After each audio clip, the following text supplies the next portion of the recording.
Hello everyone, welcome to LIS Scholars. As we know, UGC NET दिसंबर 2024 के exams जनवरी के first week से शुरू हो रहे हैं और जो हमारा सब्जेक्ट है LIS, library and information science, इसकी एग्जाम डेट 16 जैन को है, 16 जनवरी को। अब हम देखें तो हमारे पास बहुत ही कम समय, लिमिटेड टाइम बचा है। हमारे पास 3 वीक्स यानी 21 डेज, जिसमें से एक दिन हमारा एग्जाम है, तो 20 डेज आर लेफ्ट। अब इन 20 डेज 20 दिनों को हमें बेहतर तरीके से यूटिलाइज करना है ताकि जो अब तक की हमारी प्रिपरेशन रही है उसको एक बूस्टअप मिले और हम एग्जाम में अच्छा स्कोर कर सके। तो इस वीडियो में हम देखेंगे कि हमें क्या स्ट्रेटेजी अपनानी है इन 3 हफ्तों में, इन 3 वीक्स में क्या अपना अप्रोच रखना है, कैसे रिवीजन करना है, क्या क्या चीजें कवर करनी है इन बचे हुए दिनों में। तो सबसे पहले इस वीडियो में हम देखेंगे थोड़ा सा अपना सिलेबस कि जब हमने अपनी प्रिपरेशन स्टार्ट किया था तो क्या सिलेबस लेके चले थे और कितना कवर कर लिए। देन हम बात करेंगे कुछ इंपॉर्टेंट टॉपिक्स, इंपॉर्टेंट यूनिट्स पे। देन हम देखेंगे कि रिवीजन कैसे करना है। अब हमारे पास 20 दिन है, 20 डेज, और लगभग हमारे पास 20 यूनिट्स भी हैं। तो सारी यूनिट्स इन 20 दिनों में अच्छे से प्रॉपर तरीके से रिवाइज कर पाना भी बहुत मुश्किल टास्क है। तो हम जानेंगे कि क्या चीजें हमें रिवाइज करनी है और कैसे करनी है। देन हम बात करेंगे पीवाईक्यू के बारे में। अब इसके बारे में 2 बातें करेंगे। पहला कि इसका इंपॉर्टेंस क्या है और दूसरा पीवाईक्यू सॉल्व कैसे करते हैं। बहुत सारे लोग पीवाईक्यू सॉल्व करते टाइम एक छोटी सी गलती कर देते हैं जिससे वो पीवाईक्यू को यूटिलाइज नहीं कर पाते हैं। तो सबसे पहले हम देखते हैं सिलेबस। तो ये हमारा सिलेबस था जब हमने अपनी प्रिपरेशन स्टार्ट किया था। Paper 1 teaching aptitude, research aptitude, comprehension, communication, mathematical reasoning and aptitude, logical reasoning, DI, ICT, people development and environment, higher education. और पेपर 2 में क्या था, लाइब्रेरी एंड इंफॉर्मेशन साइंस में data information knowledge and wisdom, historical development of libraries, information sources, community information sources, universe of knowledge, library management, computer technology, library automation, research and हमारी एक और unit है, unit number 10, जिसको अलग से पढ़ने की हमें कोई जरूरत नहीं है। अगर हम ये 9 यूनिट अच्छे से पढ़ लेते हैं, कवर कर लेते हैं, तो ये अपने आप प्रिपेयर हो जाती है। इसको अलग से आपको पढ़ने की जरूरत नहीं है। अब हमारे पास 20 यूनिट्स है और हमारे पास दिन भी बचे हैं 20 दिन 20 यूनिट।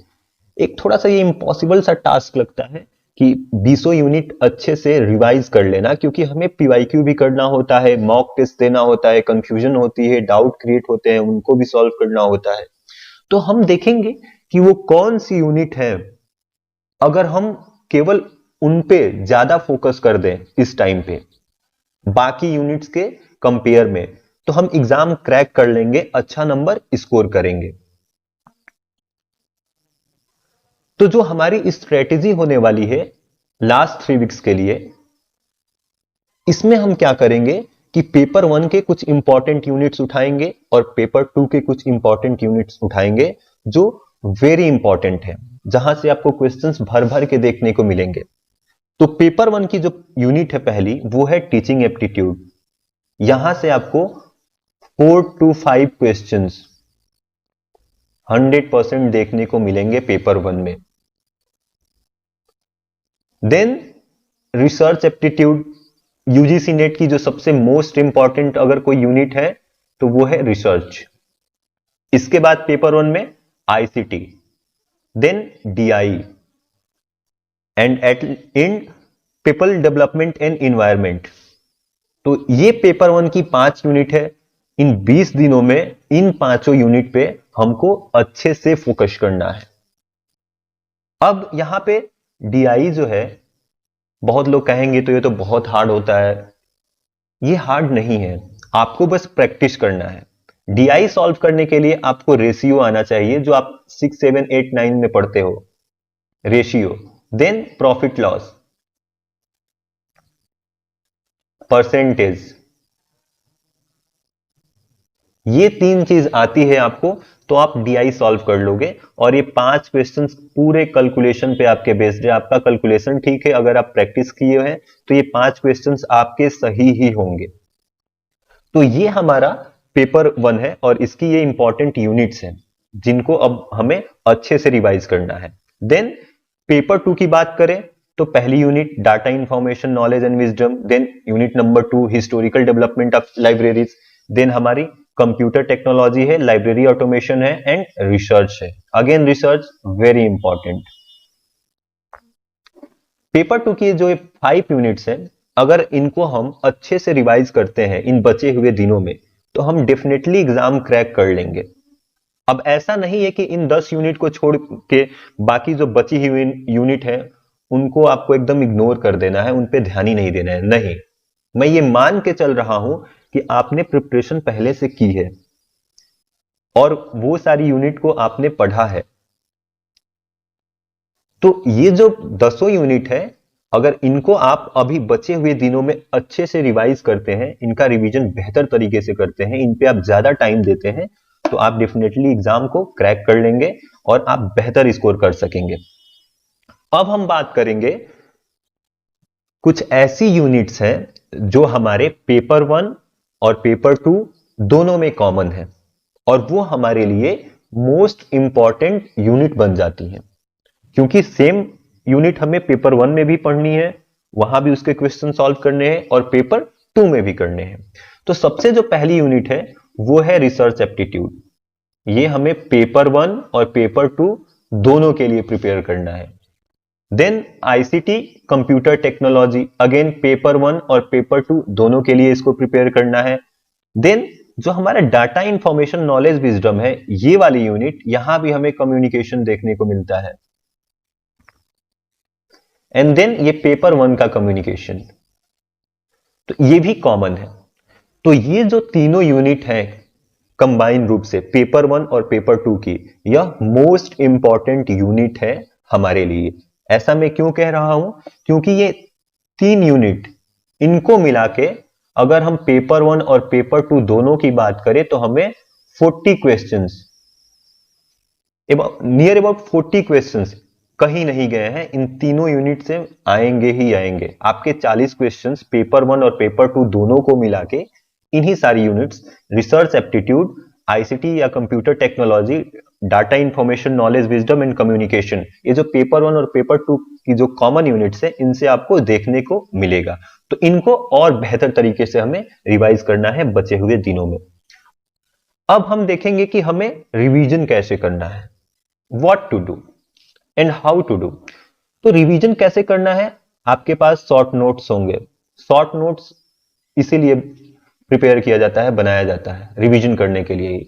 तो आपके पास जो शॉर्ट नोट्स होंगे या फिर कोई भी पीडीएफ होगा, मटेरियल होगा, आप कोई बुक ले सकते हैं और वहां से ये सारे यूनिट्स उठाएंगे और रिवाइज करेंगे।